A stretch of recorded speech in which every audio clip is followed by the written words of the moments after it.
तो दोस्तों आज मैं एक्सप्लेन करने वाला हूँ इस साल की one of the most awaited horror film यानी कि नन 2 को।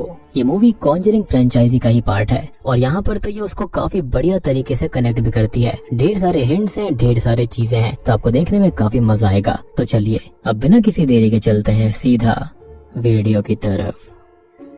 तो मूवी की शुरुआत होती है टैबस्कॉन 1956 फ्रांस में, यानी कि 1952 के इवेंट्स के 4 साल बाद, जहां पर हम एक चर्च को देखते हैं जहां एक बच्चा जैक होता है जो कि रेगुलरली चर्च जाया करता था और फादर के कामों में हाथ बटाता। यहाँ पर ये फादर काफी जरूरी थे और किसी खास मकसद से यहाँ पर थे। खैर आज के मास के बाद वो अपना काम खत्म कर रहा होता है और यहाँ पर वाइन को नीचे रखने जा रहा होता है कि तभी उसे किसी की हलचल का एहसास होता है, जिसको वो चेक करता है तो उसे काफी भयानक आवाज सुनाई देती है। अब वो फादर को बुलाने जाता है और तभी फादर वहाँ पर आते हैं और जब वो दोनों चेक करते हैं तो वहाँ पर उन्हें होली वाटर बहुत ही तेजी से उबलता हुआ दिखाई देता है जो कि भाप बनकर उड़ जाता है और उसी के पीछे ही हम किसी शैडो को देख पाते हैं जहाँ पर बहुत ही खौफनाक मंजर हमको दिखता है और इसको हम अच्छे से जानते हैं। ये कोई और नहीं बल्कि नन यानी कि डीमन वैलक होता है और ये फादर को बड़ी बेरहमी से हवा में उड़ाता है और उनको जिंदा जलाकर खत्म कर देता है। और यहाँ पर आप सोच रहे होंगे कि रैंडमली वैलक ऐसे ही सबको मार रही है, लेकिन यहाँ पर ऐसा बिल्कुल नहीं था। वैलक का एक बहुत ही खतरनाक मकसद था।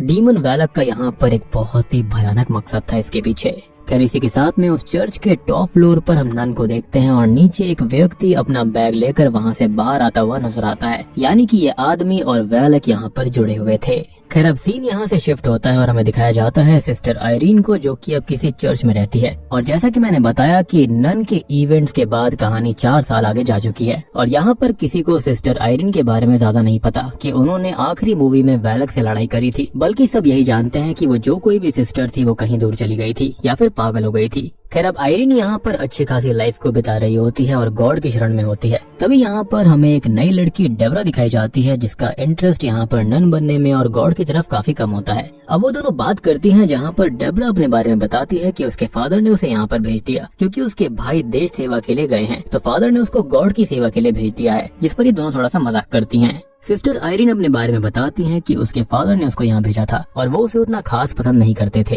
इवन वो उसकी मदर को भी पसंद नहीं करते थे और उसे अपनी माँ के बारे में ज्यादा कुछ याद नहीं है, बस छोटी मोटी झलकियाँ याद हैं और इन झलकियों में हम उसकी माँ को भी देख पाते हैं। और नापसंद करने का रीजन यही था कि यहाँ पर जो इनको विजन्स वगैरह आते हैं वो सबको झूठ लगते थे। खैर यहाँ पर अब चर्च में आखिरी मूवी के हादसों के बारे में चर्चा हो रही थी, लेकिन किसी को ये नहीं पता था कि वो नन खुद सिस्टर आयरीन थी। इनफैक्ट वो खुद इन चीजों से दूर रहना चाहती थी क्योंकि भले ही वो इविल को हराने में कामयाब हो गई, लेकिन हम जानते हैं कि हर इंसान के अंदर डर होता है जो कि उसके अंदर घर कर चुका था। खैर तभी यहाँ पर मूवी का सीन थोड़ा सा शिफ्ट होकर फ्रांस के अंदर एक बोर्डिंग स्कूल की तरफ जाता है जहाँ पर आखिरी मूवी का फ्रेंच या फिर मॉरिस काम कर रहा था और स्कूल को मैडम लॉरेंटो चलाया करती थी और नेचर वाइज वो काफी एग्रेसिव होती है मॉरिस के साथ में, जिसके पीछे एक रीजन है। असल में उनका बेटा सेड्रिक यहीं पर चैपल के अंदर मारा गया था, जिसकी वजह से चैपल के अंदर जाने पर प्रतिबंध लगा हुआ था।